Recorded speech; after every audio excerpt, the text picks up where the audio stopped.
be alright.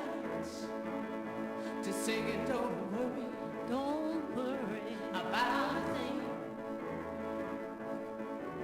'Cause every little thing gonna be alright. Singing, don't worry about a thing. Oh, don't worry about a thing. 'Cause every little thing gonna be alright.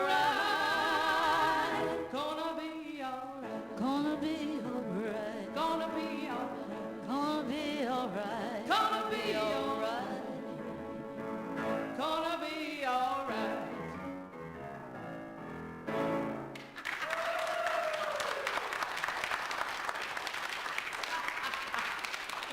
Thank you, Bobby.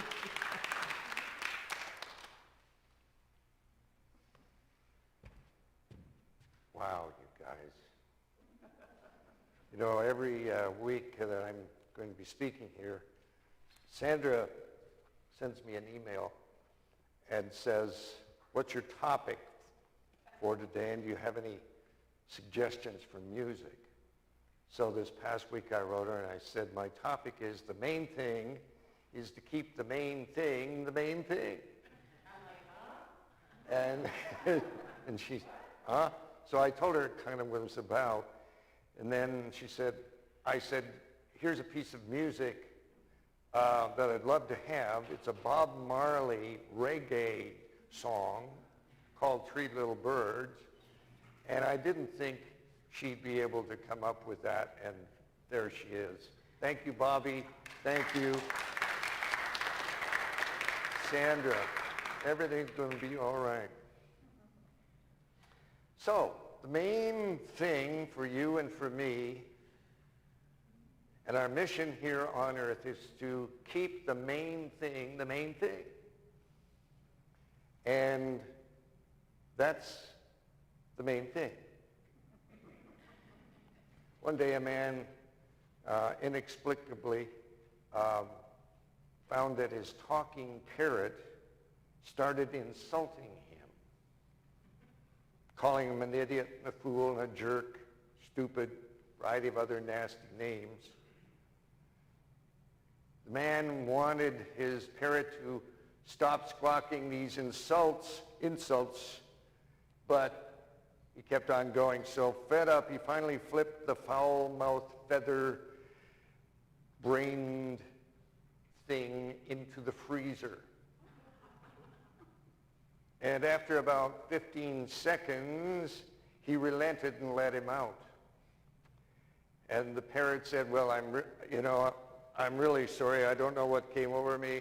I didn't realize that I was saying such terrible and stupid things to you. I can't imagine why I did that, but can you forgive me? I promise I'll never do it again.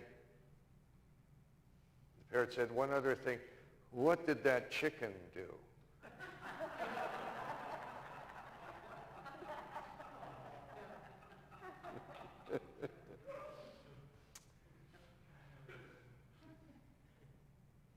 I want to apologize ahead of time for what I'm about to do. In front of God and everybody, the Holy Spirit, whoever else is present and accounted for here, I am going to use the F word.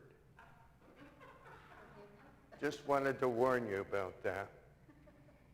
Are you ready for this? Well, let me get my handy dandy thing. Here is the F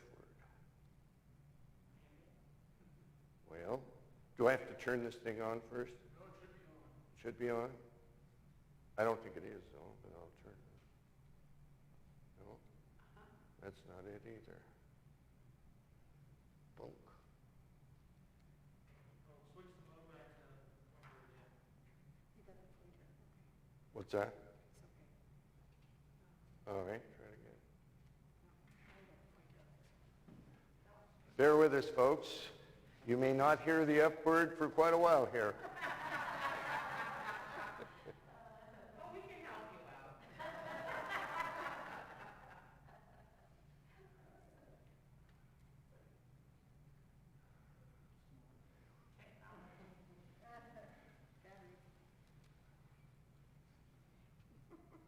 Well, we'll all chill out. There it is. The F word. Hey, the F word. Got you, didn't I? You were bracing for this. You can take your hands off your ears and open your eyes again. That's probably not the word that you had in mind. Actually, it is the word that the Course in Miracles had in mind when it was talking about the main thing that it was about, the Course in Miracles. Forgiveness is the main thing. It considers it to be the main thing, and it springs out of the ultimate main thing, which is love. The Course in Miracles says the only thing that's going on in the universe, the only thing that's important, the only thing that exists, the only thing that's true, lasting, permanent, is L-O-V-E. And all we have to do to enjoy our life is to remove all the other things that we thought were the main thing and keep going back to the main thing and remembering that it is. All we have to do is do that. And so the Course says the thing that will do it, the thing that will be the cleanup on aisle one is forgiveness. And if we make that the main thing in our existence and in our life, we're good to go. The Course reminds us that love holds no grievances. Or as the Bible says, love keeps no score of wrong. You and I keep score. The ego keeps score. I'm sure you have quite a scorecard that you've developed over the years of who's done wrong, who has done you wrong, who has insulted you, who has hurt you, who has done something that changed your life in some way. But none of those, no matter how heavy the score may be, are the main thing of your life. And as soon as you can let them go and make them minor things in your life, the better your life will work. If they remain the main thing in your life will not work. Your life will not function at its maximum capacity. So one of the workbook lessons that shows how important the Course in Miracles F word, forgiveness, is workbook lesson. There it is. Yeah, workbook lesson 121 in the Course that says, forgiveness is the key to happiness. Forgiveness is the key to happiness. And just to underscore how important this is in the Course, the main thing is repeated in workbook lesson 122 when the Course says, forgiveness offers everything I want. Everything. Everything you could ever want is contained within the process of forgiveness. It is the answer to everything. It is the healing of everything. It is the transformation of everything. It is the peace of everything. But like God, love, and other important concepts, forgiveness for many of us comes with a cargo full of baggage about what it really means. And we do not really well understand what forgiveness is. For example, forgiveness doesn't suggest overlooking something that someone did to you. The reason forgiveness is the main thing, as the Course teaches us this, is that according to the Course, it's impossible for anyone to do anything to you. No one has ever done anything to you. And if you can buy that, I have some property in Arizona that you might want to check out. When I say nothing has ever been done to you, I'm talking about this real, true self that God created you to be. That self has been unfazed, untouched, unmoved by any and all of the circumstances, personalities, things going on in the world and around us have ever done or ever will do. They have not fazed your real self one iota. And so for me to think that I, even for a brief moment, a child of God, one with the infinite universe of possibilities, can be impacted by anything anyone says or does, or anything the world can throw at me, is to make a huge mistake. And especially if instead of our oneness with God, we have replaced our oneness with God with what someone else has done to us or thinks they have done to us.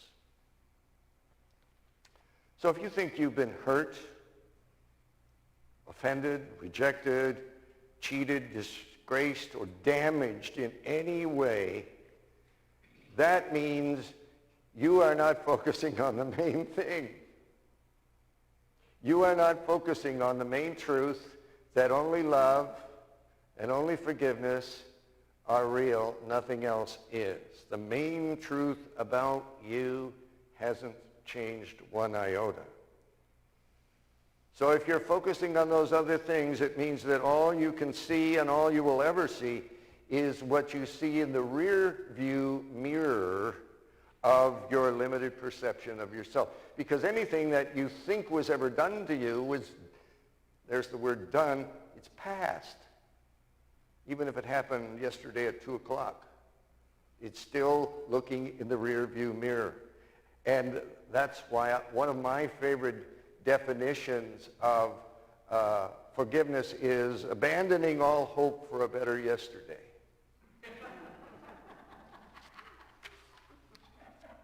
You can do that right now. You have my permission to do that. About 40 years ago, I was ministering at the South Hill Unity Center. Seems like 150 years ago I was doing that. But I thought that I was very happily married to my first wife, Barbie.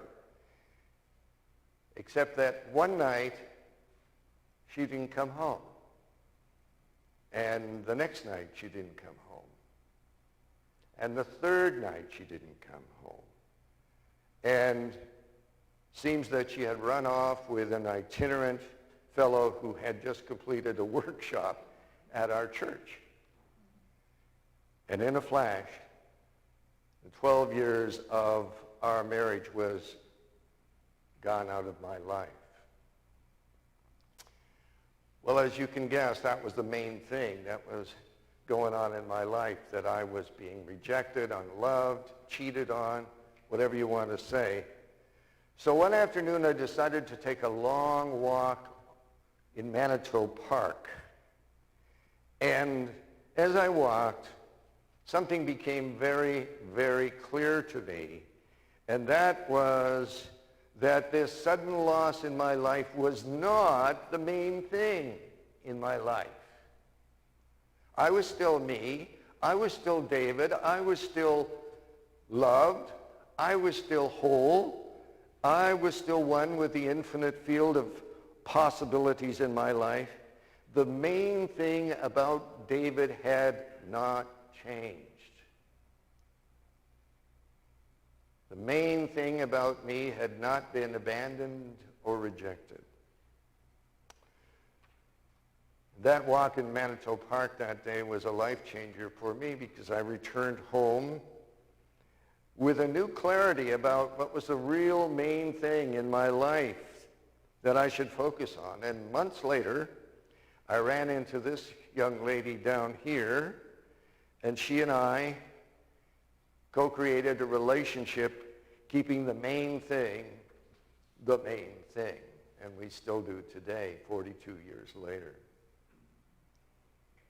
So the main thing that the Course in Miracles is telling us is that a miracle is a shift in our perception from what we thought was the main thing and what we were focusing on and dwelling on and losing sleep on and all of this, shifting that, fixing our perception so that we could see who and what we truly are and always have been.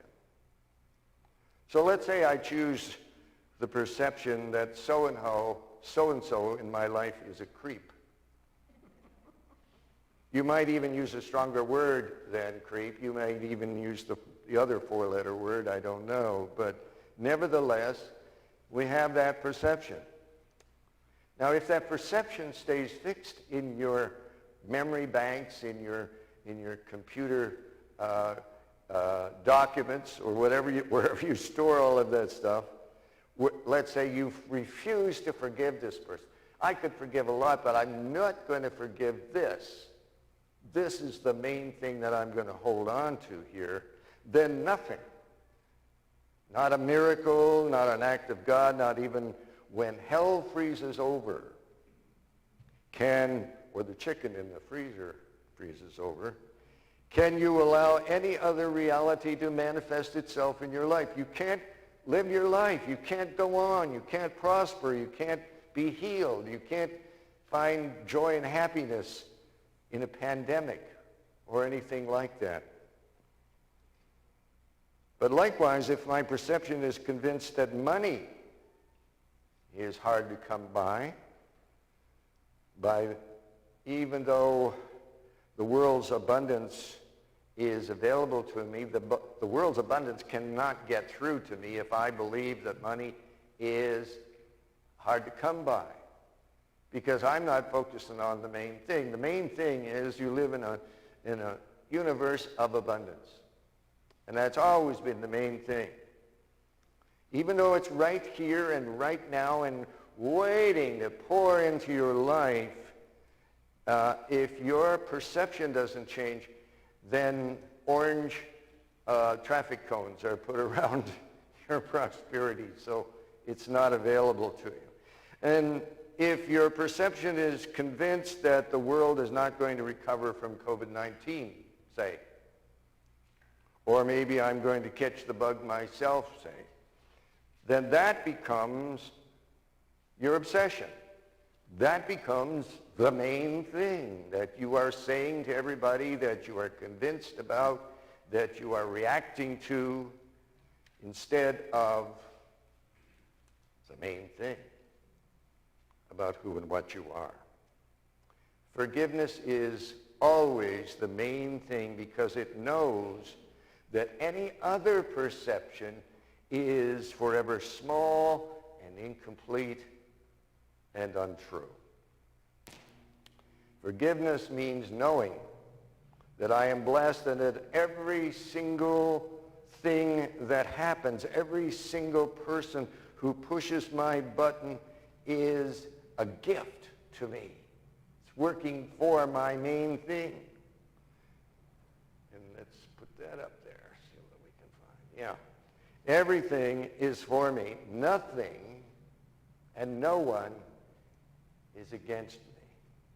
Can you come that far with me this morning? If God is all there is, it's the only thing going on, what's against you? So forgiveness stands up and defies every lie you have ever told yourself or about anybody else or anything else. So what I'm asking you to do today is to defy the lie. If I can get, there it is. Defy the lie. To defy the lie that something is amiss with you. Something is wrong with you. Life sucks with you. So-and-so is a horrible, evil person with you. And has always been, now and for always, and will always be that label that you put on them. And that, my friends, is a big fat lie. main thing about you is the main thing about every other person on the planet as well. And this is the coolest thing about forgiveness, is that it relieves you of one of your biggest chores in life. And do you know what that is? Having to make judgments. You don't do any of that, you lunatics here, do you? Make any judgments about anybody or anything. When you know that you can't and don't understand the whole picture, it relieves you of having to decide what's good and what's bad in life. Imagine that. We don't have to decide that anymore because we know the main thing. There's one presence, one power in the universe. We know that. What else is going on? Nothing is going on. That's a decision that you and I never have to make again in our lives about any person or anything. Judgments are taken away from us. Think of how much bandwidth in your consciousness would be freed up if you didn't have to fill it with judgments about yourself and about the world and about everybody else. Cross that one off the list. Delete that particular program. It literally frees up your life so that you can spend time making the main thing the main thing. And that's why I invite you to roll deep with the F word today and every day. So this is the skinny on forgiveness. It's not about letting old so-and-so get off the hook.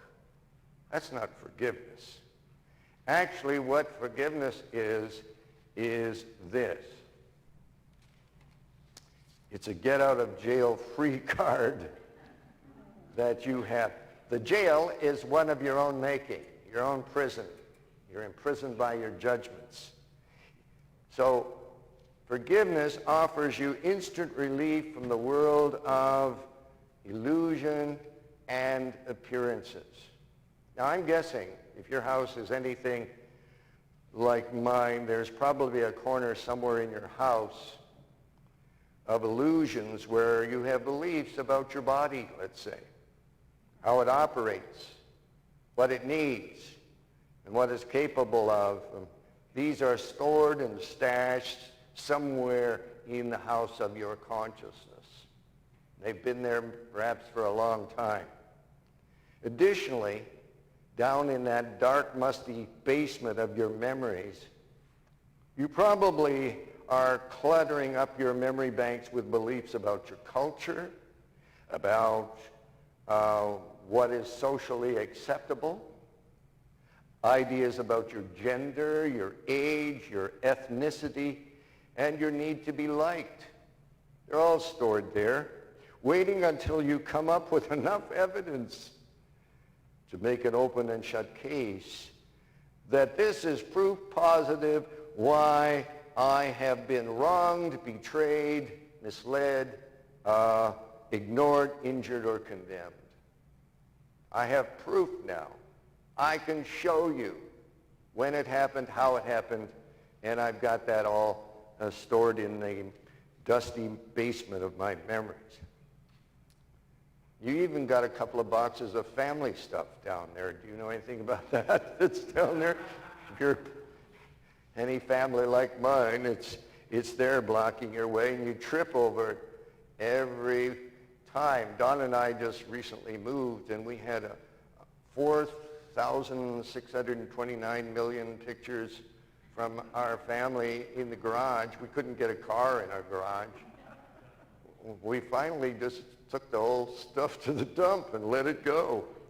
Because it wasn't the main thing anymore. It was the main thing when you took the picture and, oh, isn't that great? And it's not the main thing now. You know, over the years, Donna and I, as Unity ministers, have performed a lot of memorial services, and we have served both the one who has moving on. We've served their families. And we have offered them basically one simple instruction. And that is, walk toward the light. We've told that to the one, Donna as a chaplain in the hospital, offers that same advice every day to the people that she serves in the hospital, especially those that are making a transition. Well, this is our advice to you today. Walk toward the light, but don't wait until you're passing away or somebody else is passing away. Walk toward the main thing today. Walk toward the main truth today. Whatever situation you're in, and most of us are currently in a situation, I'm sure, walk toward the main thing with every thought and every step you take. Don't get stopped by appearances. Don't get stopped by the news. Don't get stopped by that idiot in the grocery store. Don't get stopped by judgments or your conviction of what's going on or what's wrong with the world or the government or whatever it is. Don't continue to get stopped by what is down in the deepest, darkest part of your dungeon. Just keep walking toward the light. Right now, I'd like you to pick out someone who has been one of your major targets for doing you wrong in your life. Someone that you can think of. The course in one of its lessons says, I'm sure it's already popped into your mind who that person is. They'll do just fine, whoever comes up for you. And while you're thinking of them, use this affirmation and this mantra. My, oh my, forgiveness is amazingly and surprisingly easy. In fact, let's affirm that together. Can you join me in affirming that? My, oh my, forgiveness is amazingly and surprisingly easy. Because it's the main thing. It's the only thing you have to do. You don't have to do anything else in life except walk toward the light. You can abandon all hope for a better yesterday. You can abandon all of your ifs and what ifs and only, but what about that person and what about this exception and that sort of thing. Give it all up. It's not the main thing. Keep the main thing the main thing. Walk towards the light, starting right here and right now. And as you do, visualize this person in your mind walking toward the light with you. Practice doing this. Practice doing it because it is the most important thing that you have to do in this world or any other world. It is your destiny. It is the key to happiness. It is the answer to every alleged problem and devastation you think you have ever had. Worry, anxiety, bitterness, anger, resentment, or whether or not your butt looks big, any of those questions, those are all dead thoughts. They're all dead thoughts. Have a memorial service for them today and let them go. And as you let go of all dead thoughts, and that's any thought that's not happening right now, because that's all there is to. The main thing is here and now. All of what was the main thing now, you know, is not, and it fades away. You don't have to wait for your deathbed, folks. Start walking toward the light right now. Thank you and bless you.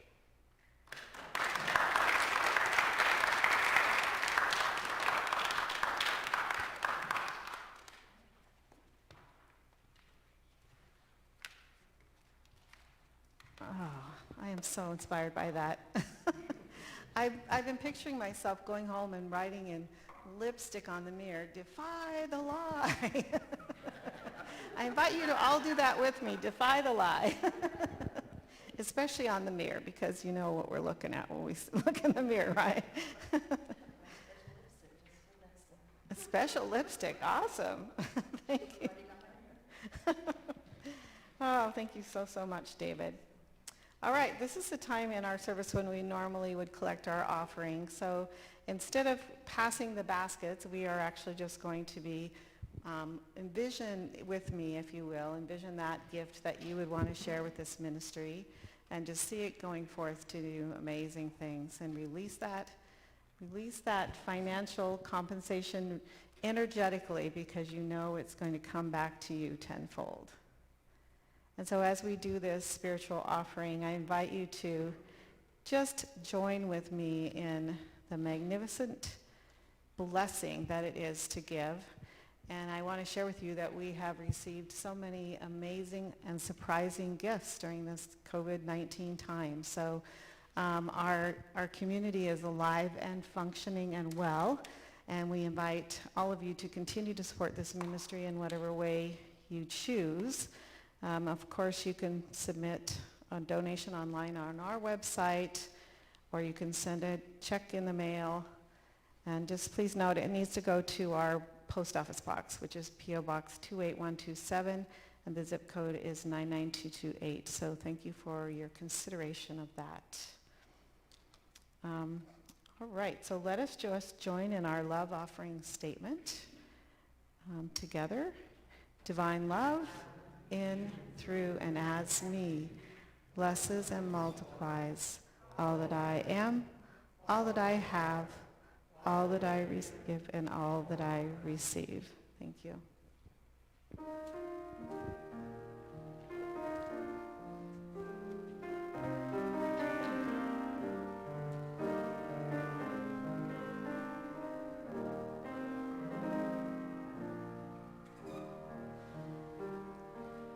May the roots of this church grow so deep in the earth. May the soil here grow rich through the mulch of our forgiveness. May the souls nurtured here learn to love their inner voice. And may all who dwell within this church know peace. May the roots of your lives grow entwined, strong and true. May the paths that appear lead home to one another. Year by year, near and far, we'll remember who we are. In our hearts we're not alone as we dance our ways back home. May the roots of this church grow so deeply in the earth, and may all who dwell within this church know peace. And may all who dwell within this church know peace.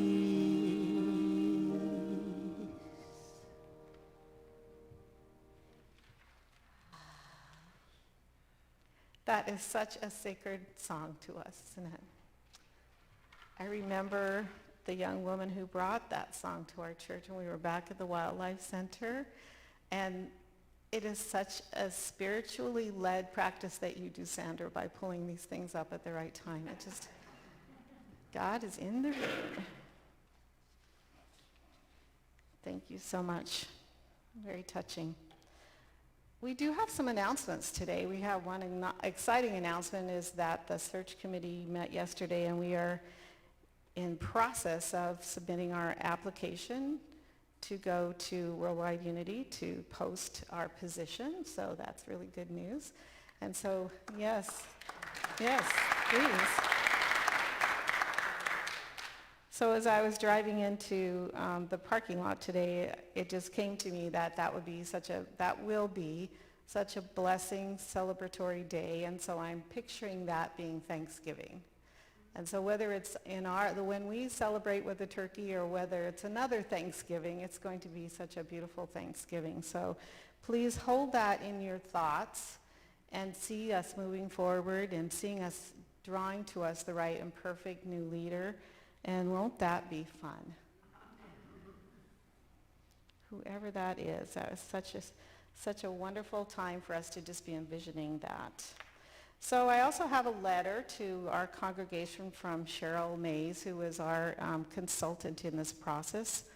And she says, "Dear beloved of Unity Center of Divine Love and Life, it has been my joy to work with you over the past number of months. We began as you gave a fond farewell and released Reverends Rich and Chris as your ministers. What a wonderful celebration for all of you, full of so many memories of work well done. Just as we were preparing to take a closer look at where you've been as a spiritual community in order to mindfully move forward, COVID-19 entered the picture. Well, that changed everything.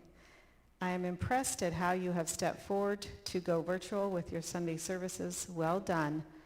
I am sad that I haven't been able to be of more assistance along the way, and sad that our physical connection has suddenly halted.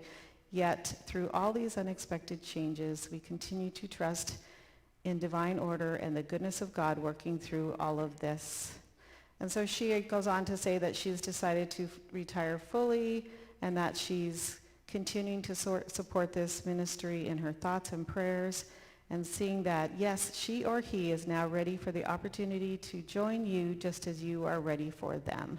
So thank you for that, Reverend Cheryl. That affirmation that we are all ready. We're ready, aren't we? And we're defying the lie right as we speak.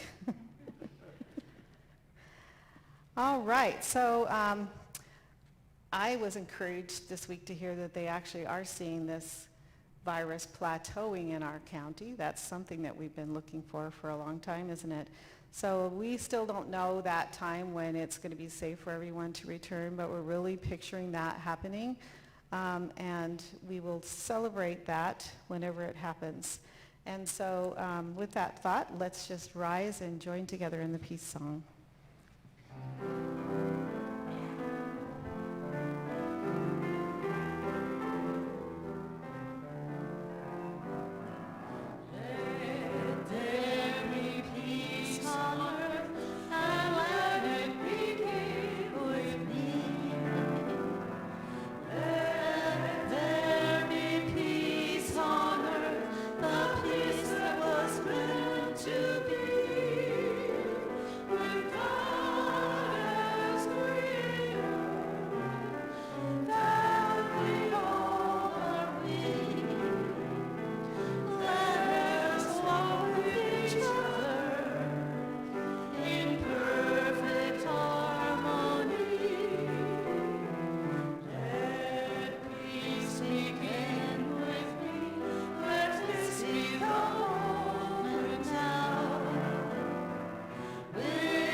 So before we leave, I want to invite you to be here again next week, where we again have Reverend David McClure, who is going to be sharing Small Sign, Ginormous Implications. So we'll look forward to that next week. Thank you. And we'll just join together as we say the prayer of protection. The light of God surrounds you. The love of God enfolds you. The power of God protects you. The presence of God watches over you. Wherever you are, God is, and all is well. Amen.